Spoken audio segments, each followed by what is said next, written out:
Hello everyone, good morning সবাইকে। আজ আমার ছাদ বাগানে ইনি হচ্ছেন নতুন সদস্য।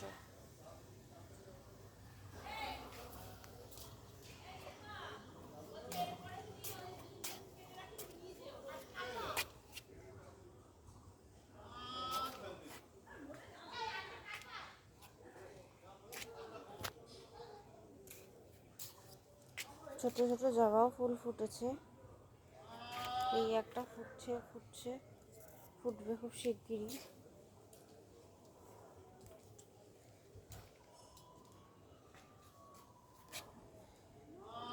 আহা, এত সুন্দর ফুলগুলো দেখতে এত ভালো লাগে, মনে হয় কাকে ছেড়ে কাকে দেখি। এই বলে আমায় দেখ, ও বলে আমায় দেখ।